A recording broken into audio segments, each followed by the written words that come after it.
ESPN Deportes. Pace car with A.J. Foyt in tow.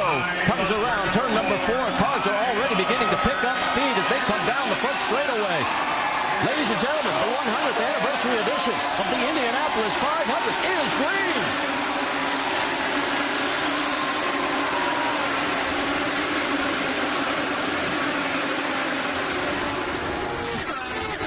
Scott Dixon takes the early lead. Oriol Servia into second. Third place is Alex Tagliani.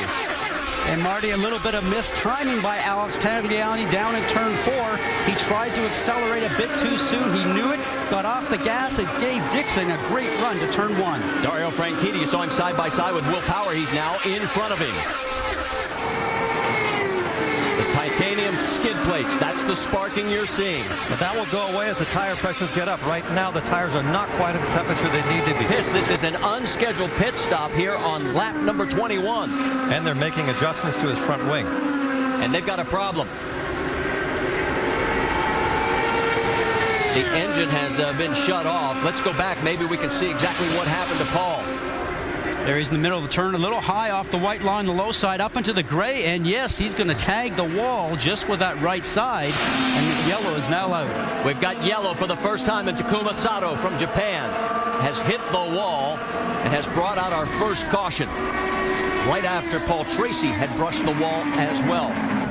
And Sato actually has a car going underneath him, and in this situation there, he is up into the gray area and too high, and the marbles are probably already started. The marbles are those little pieces of rubber that come off the tires as the cars continue to go around, and once you're up in that area, there's absolutely no grip.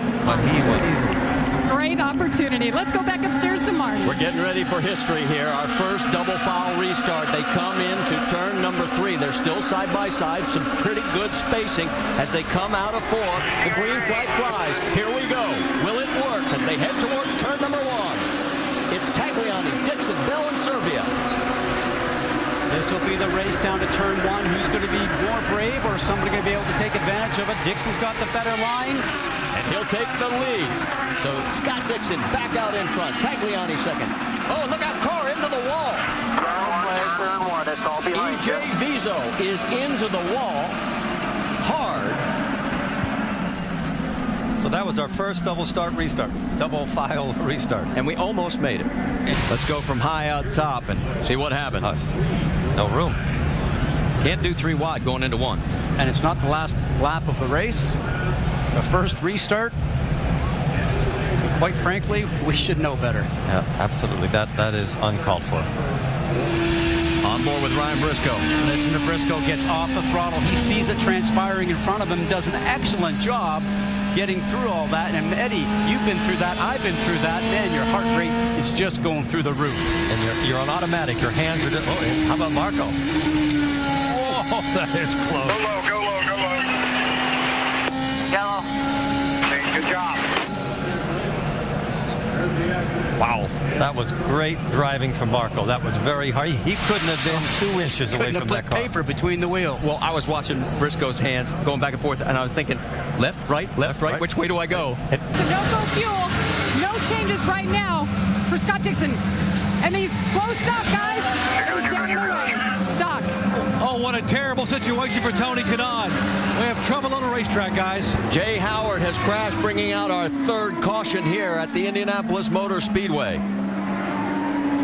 500, former Indy Lights champion. There's the car on the apron. It gets a wiggle because the tire and wheel assembly is loose. Wheel nut probably not on there securely.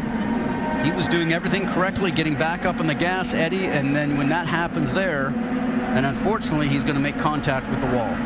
That was the best possible thing that could have happened, having lost that wheel, that he did not go up the track. If he would have gone up the track in front of those cars that were coming, he could have been hit by 3 of them. Absolutely.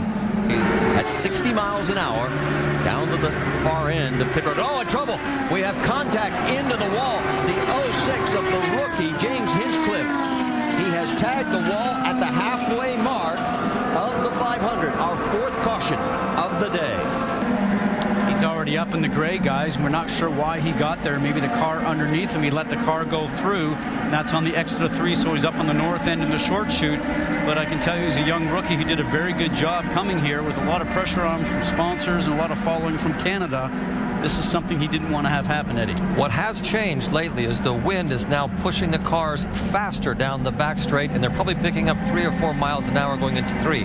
But obviously he was hung out when he was past going into that corner, and we've seen that there just isn't enough grip once you get out of the line. Yeah, you heard Jamie talk about the wind change, and let's listen and watch. Ouch. That's almost a photocopy of what we saw before. What is bad news for everybody else at the race is he's leading doing that, and if he tunes that out, he's going to go quicker still, and he's done laps by himself. Trouble! Crash! It's the 77 of Alex Tagliani, and the dream of Sam Schmidt Motorsports is over. And there he is on the outside of J.R. Hildebrand. This is just not the place to be today. I was talking before about the restarts because I think at the end, the one place you do not want to be turning into turn 1 and 2 will be the high side.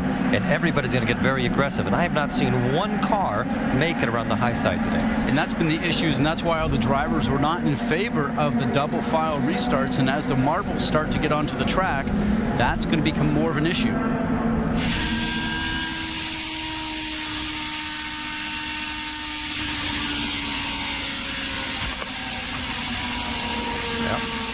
Let the car get too high going through the turn. You see the disappointment on Sam Schmidt's face.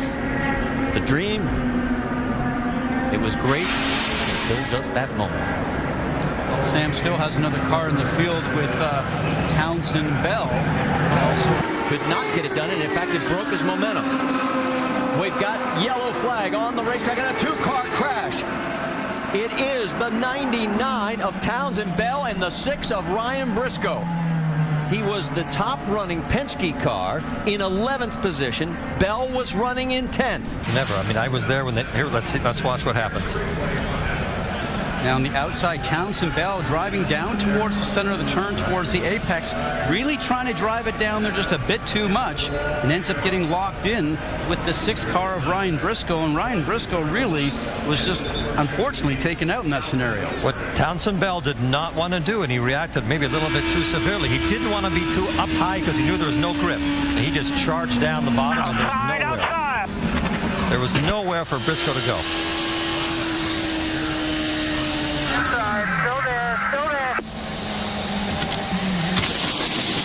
For a moment, they almost saved it. Almost doesn't work around here. I really thought they were going to go forward. Unfortunately, with Townsend Bell going out, that is another Sam Schmidt car, the Herbalife machine of Townsend Bell. The year. Here comes J.R. Hildebrand, this time by. The white flag is in hand. 2.5 miles. Come on, baby, bring it home. Keep going. The 23-year-old from Sausalito, California. Listen to the crowd cheer him on. And how fitting for the National Guard car to win if he can indeed do that. Has he got enough fuel to make it to the end? Half a lap. He's got half a lap to go, and he's the Indy 500 champion. Panther Racing, oh so good. They finished second here, twice here. They come again through the final 2 corners. J.R. Hildebrand. Careful of traffic. He's got to get around the lap. Traffic. 100 years. He hit the wall. Just like Thomas Schechter. Keep your foot on the gas. Dan Weldon is going to win the race. That is unbelievable. Oh my goodness. Weldon, after finishing second the last 2 years, wins when J.R. Hildebrand hits the wall coming out of 4, just as Schechter did. What a tremendous finish. What a drive for Weldon. I've been saying it all day, that outside lane is I love you so much. That was Dan Weldon, if you didn't know. Let's go back and show you what happened. We talked about being outside the groove, up in the gray. An experienced driver would have just throttled back a little bit and turned around and just got off the gas as you watch Dan Weldon start to drive by. Look at this. That's just 2 feet in the wrong place. And it's been happening all day long. He almost won it with 3 wheels. Can you imagine the feeling that young rookie has? And here comes the 98 to get past, and look at how close it really was.